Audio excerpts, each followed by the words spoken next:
Since I've gotten sober, it's kind of crazy the things that I've been doing. I've been participating in things that I never really thought I was good enough for. Like today, I went and had lunch with the preacher of the church I go to. Um, it's just really rewarding having those sorts of things in your life. It's a lot better than I expected, to be honest. And shout out to him again, Daryl Young there at the Church of Christ in North Zulch. I encourage anybody that wants to come, please do. There's plenty of seats. We're right there off Zulch Road in North Zulch, right next to the high school, from 9 to 10. I really hope someone hears this and comes through and comes and see whatever everything's about over there. It's pretty cool. But with that being said, I haven't really talked a whole lot about who I was before going and getting this treatment, and I think it's time I start doing a little bit about that. It's kind of weird because I was like, a little over 3 months ago, I was full on like junkie status, dude. I didn't do anything, I revolved my whole life around meth. If I didn't have meth, I wasn't doing shit. I'd stay at home, and if I didn't have any, I'd sleep. But when I was up, I was always running around, running these roads and participating in a lot of things I shouldn't have been, hanging out with a lot of people I shouldn't have been. But that's what that stuff does. It leads you down a path that it just takes you to your destruction. And I'm so glad I finally got to my breaking point, because I wouldn't be here right now, talking to all y'all, trying to share what's happened to me in my life with others, and hopefully it helps somebody. That's my main goal, really. And that's why I need to talk more about who I was. And it'd be a lot easier if I had somebody else here with me, ask me questions. But right now I don't have that, so I'm gonna just do my best. But like my everyday routine was wake up.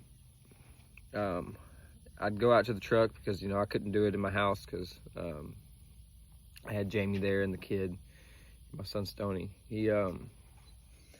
I wouldn't do anything like that around them. I tried to keep it away from them the best I could. And but I would get up, go out to my truck and sit there for about 45 minutes to an hour sometimes, just smoking, and wake it up.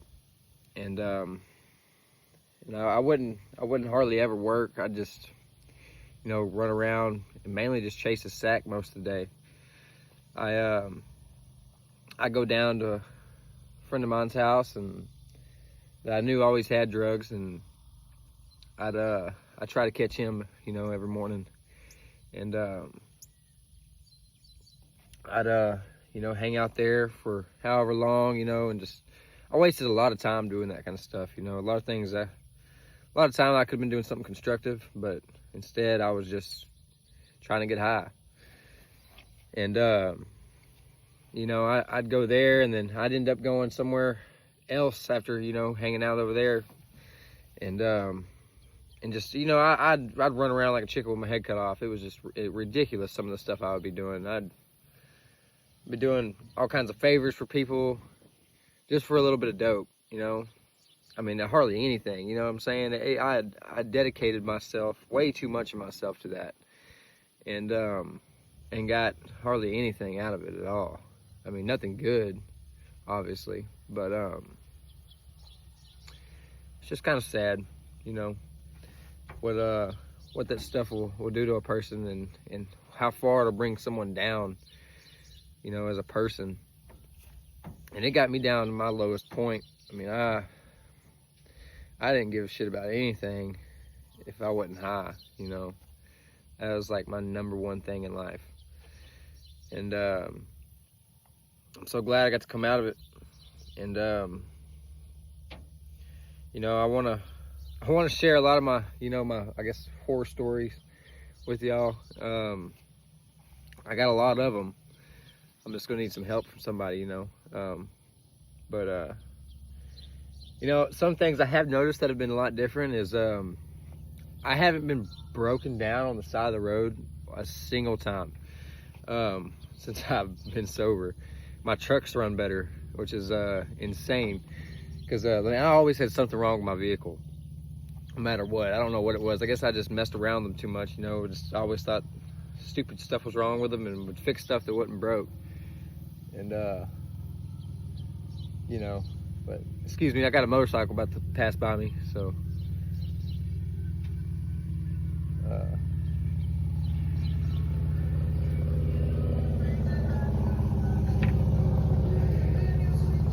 it's my neighbor.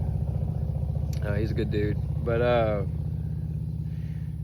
yeah, I mean, I haven't been broken down one time. You know, my relationships with my family's better. My son, he loves to be around me now. He used to, he hated being around me. You know, he'd do anything he could to get away from me at the time. Now it's completely different. And you know, I always see a smile on Jamie's face most every day now, which has been really cool. Cause man, Lord, I put her through hell, dude, with all my problems, and I was just a hot mess, you know. But now things have are starting to come together, and a lot better than I thought they would, which is unbelievable. And you know, I've been spending time with family that I didn't really know, like my brother-in-law. I've gotten to know him a little bit, and that's been really cool. I didn't realize how cool he was. And you know, a lot of my old friends that you know, I just kind of got disconnected from whenever I started doing drugs. They've always kind of been in my corner around this time period, you know, through all of it. And it's been really cool having their support, you know, and getting to go and do things with them, and you know, I guess good fun, you know what I'm saying? That's been real nice. I mean, those guys, they've really done a lot, you know. It kind of gives me something else to do, because all I had were, you know, dopehead friends, which I mean, I still love all those guys. I mean, I want to see them do better, but man, I mean, there's better things to be doing with their lives, you know. And I'm not bashing them at all. I mean, I hate to do that, because I mean, they're stuck in the same place I was in. And I mean, if you got a heart, you'd understand that, you know. I mean, they're just sick people. I want to see them do better. And you know, and that's why I've been making these videos, is for them guys, you know. Because I mean, I can't be the only one that's got to come out of this. I mean, I know a way now, you know. I know the perfect way to get sober. I mean, the easiest, which is it's been unheard of, you know, until now. And I just really want to share that with the whole world, you know, because I mean, there's a lot of people that could do a lot better with their lives, and they just don't realize how easy it is. The only thing is, it just costs a little bit of money, and that's what I'm trying to do. Is I'm trying to find a way we can get that money for those guys, and you know, change their lives. Because I mean, I was just like them. I mean, there was no hope for me. Without going and doing that treatment I did in Mexico, I'd have been doing dope for my whole life. And I truly believe that. I mean, I'd have been hooked on that stuff to the day I died. It would have killed me.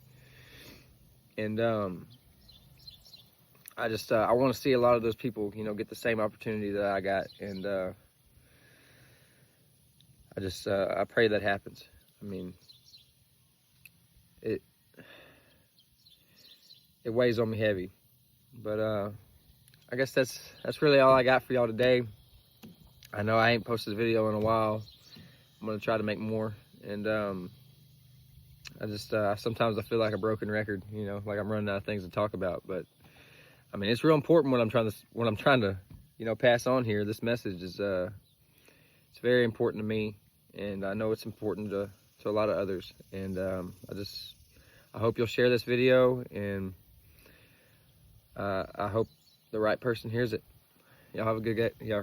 My bad. Y'all have a good day now. Bye.